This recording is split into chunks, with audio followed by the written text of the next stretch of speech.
very unique, special interview with Keir Starmer. Very good. Last few days. General election, UK 24. Energy levels. Time's down there. Energy levels good. We're campaigning with a smile. 8:31 a.m. in the morning. We've waited 4.5 years, worked for 4.5 years to get to this point.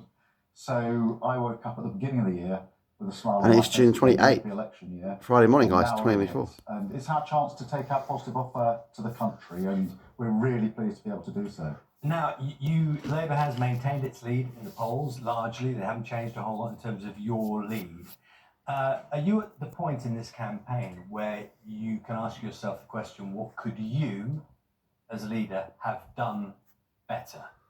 Because there's clearly been success in continuity of the lead you've held, but you must constantly ask yourself, could I have done something better? And is there anything so far that you think you could have done better? I think there are always things in any operation. Give me some examples. But, I mean, we are actually focused on the next 6 days, and the thing I am most concerned about is the sort of underlying assumption of what you just said, because every single vote still has to be earned. We've got another 6 days to go, and it is very, very important to make the argument that if you want, you'll get people voting for you, and other people don't vote for you, mate. Other people might vote for the dead brats. What we've just had for 14 years, because nothing's going to change. That means the NHS won't get better. We'll still be in a sort of low growth, high tax doom loop. Or we can choose a different path and start to rebuild the country with Labour. It's a big choice, and if anybody votes Tory next week or doesn't vote because I like a change, to be honest. they think that the result is That's what I'd like. already determined, then that will result in 5 more years of what we've got. And it's that is the total focus of the entire team each and every day, and it will be until 10 o'clock on Thursday night. Okay, I think you said what I was alluding to. In a way, one of the questions that's been asked consistently through the campaign about you personally is about your performance. And those persistent questions you must be aware of, that people still, despite the number of debates we've had, despite the number of times you sat here with us on the sofa, still don't feel like they know the full picture from you, Keir Starmer, about what it will be like with you as Prime Minister. That has been ongoing throughout the campaign. You must have heard those comments. Do you think it's a valid complaint? Well, let me address it directly, because I obviously took over 4.5 years ago when we just lost the 2019 election as a Labour Party very badly. Yep, I remember that. We're going to change this Labour Party. We'll be a changed party where we clearly I think the Jerry Corbyn that was. And party second, where we deal with things like anti-Semitism ruthlessly. And many people said it's not possible, Keir, to do that change in a 5-year period. I said it is.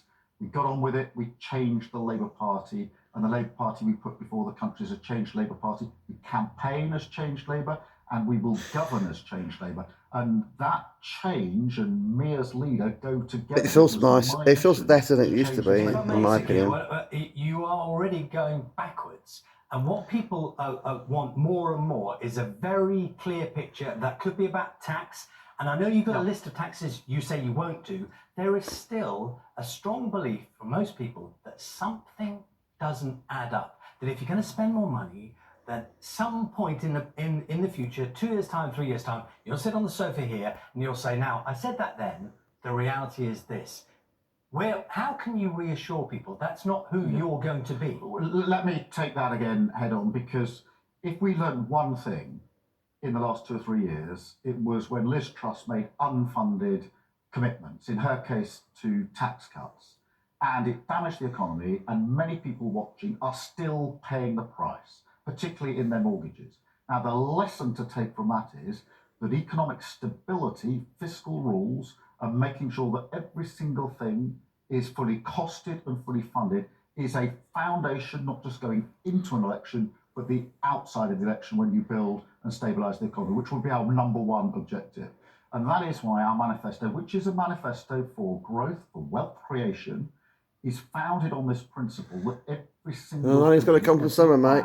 Is fully costed. They're going to cut their benefits, or they're going to increase tax.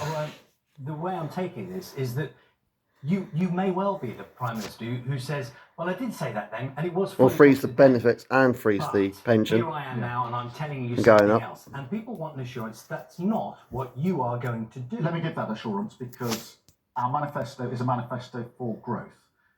for growing our economy and making sure people are better off across the country. So that means tough decisions. So in our manifesto, you've got tough decisions on planning, on infrastructure, on NSS. skills, on working with business, on a national wealth fund to crowd in investment, on tackling the waiting list so more people can get back into work. All of those measures are the crucial measures for economic growth. And I have full confidence in them because for years now, we have been talking to our partners, the businesses that will come up alongside us to deliver. We've identified together the barriers to growth, and we intend to take those barriers down. And that is the way forward for this country, which is not to accept the defeatism that says we can't be any better than we've been in the last 14 years. I do not accept that. We've got a plan for growth. It is unusual for a Labour leader to sit here and say to you the number one mission is wealth creation and growth of our economy, but that is the number one mission, and everything else ladders up to it. You say you're confident, and a phrase that has been said time and time again, and I dare you to not say it over the next 7 minutes that we have here. Fully funded, fully costed, right?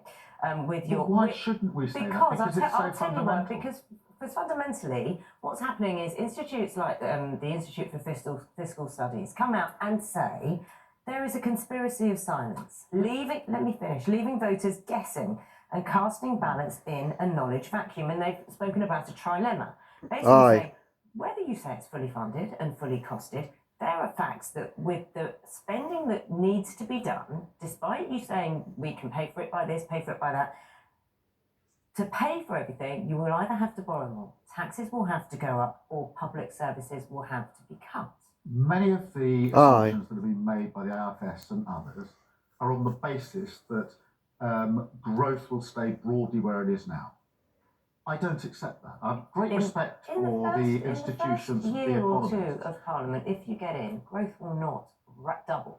I think we can start on growth straight away. We've been talking to global investors for 2 years, as you'd expect. I've never wanted to get ahead of myself in terms of winning every vote into this election. But I have been, as you would have expected from my approach, making sure that if we come into power in a week's time, if we are able to serve our country, we are ready to hit the road running. Therefore, I've been having discussions with global investors for 2 years. I've discussed with them what are the inhibitions on investment. They've said to me, we've got the money, it's the stability, it's the lack of strategic thinking that is holding us off. I've had discussions in recent weeks with investors who are saying to me, if you do get it over the line next week, then these are the timetables we are working to. So I just don't accept. This is not a hope for growth. It's a carefully thought through plan for growth. And the one thing people should know about my leadership is this. I said I would change she's right. Operating to a strategy over 4.5 years. Most people said it's not possible. I said it is, and I did it. Well, it's very different to managing the economy, isn't it? We will pick up the country in a broken state, put it back on its feet, and rebuild it so that we can take it forward and people can genuinely It's say, not going to be I am easy. better off, myself, my family, my community and my country. Okay. And that's why I've said our project is one which isn't just tribally Labour, because I think many, many people want to see themselves, their family, their community and their country go forward. That's what our manifesto is all about. We've got a strict 5 minutes with you. I want to pick up on a couple of other subjects. The new framework for migration, can you clarify something? I put your hopes up on guys on this magical. Which means that you will process will you process asylum relief chest from this guy. It's not going to get any better easily as we think it's going to get better. Will they be processed? I mean, we must have to change the power, change the party. Through a system that's been in place for years and years and years. And so they've come here illegally, they're processed, and then what? For years, the system in this country has operated on the basis that if someone claims asylum, they are processed. That is how it worked under Labour governments, that's how it worked under Tory governments.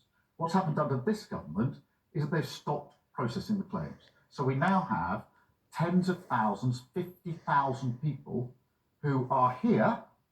They are not being processed. Because they're not being processed, they can't be returned. They are being held in or housed in hotels, which your viewers are paying for. In the first year, there is no exit. So having arrived here, they're here for life. Now, Rishi Sunak says, and which really important people press him on this, he says we'll send them to Rwanda. Why don't we harness the power of those people, get into the other jobs? When you're doing a few hundred a year, will take 3 100 years. It is absurdly Well, can I just ask, can I It's just- absurdly broken. And Tory governments in the past, just like Labour governments, have processed claims. At the moment, 100% of those arriving in this country are staying for life at the taxpayers' expense. Okay, can I clarify that is something, not Mr. sustainable. Starr? And we would not continue with such absurdity. Can I clarify one thing in relation to that question? It sounds like you're saying if someone arrives here illegally, they will be treated exactly the same as someone who comes here legally. Legally. They will be processed. So wherein lies the deterrent for the illegal arrival in this country? Yeah, the deterrent lies in smashing the gangs that are running the vile My trade in the question is first when place. they have arrived. We're moving beyond the point of departure. I'd say- I'm asking you a very clear question Yeah. because from what you just said, it sounds as if someone who's broken the law as it stands by arriving illegally Aye. is being treated identically to someone who has not. Well, the question I would pose in direct response to this is, does anybody seriously think that not processing the claims when now record numbers are coming across the channel is operating as a deterrent? Because we've had more coming in the early months of this year than we've ever had before. It is the absolute opposite of a deterrent. But I don't accept that the only answer to this conundrum is what we do when people have arrived. Just because the government has lost control of the borders at the channel, I'm not prepared to take the same route. There are vile gangs that are running this trade, putting people in boats at huge expense. I was chief prosecutor for 5 years. I took down with other European countries, working with them to take down terrorist gangs. One of the gangs was going to blow up 7 planes as they were across the Atlantic. We took that Wow. team down and we prosecuted serious those cases. stuff. I do I've heard not this- accept I've heard that you the say this only during the gangs leader that debate. can't be taken Yeah, down we are have. smuggling Don't gangs. I will stop never repeating accept yourself, please. You would have seen there was a report on Channel 4 News yesterday Yes. evening. You may have been told about this, or you may have seen this. The leader of Reform UK, Nigel Farage, has distanced himself from racist and Oh, homophobic dear. comments which have been made by Reform UK. Not good, Nigel alleged Farage. campaigners. What is your reaction? Not to good, what not you've good. seen? Well, shocked by what I heard in the report, clearly racist. And I think this is a test of leadership because Well, he's distanced himself. Well, he he said has. no representation, wasn't he? Well, he Mr. has, Raj, but, you are in trouble. You have to ask the question why so many people who are supporting reform seem I'm to not. be exposed in this particular way. It's for a leader to change his or her party to make sure the culture is right and Yeah, the guys. standards are understood by everybody within the party. That's why I've changed the Labour Party. That's why I put it to a party which says country first, party second. has appealed, and doesn't he? leadership has to be shown. He has a These scries shown on Sign Jones. That's really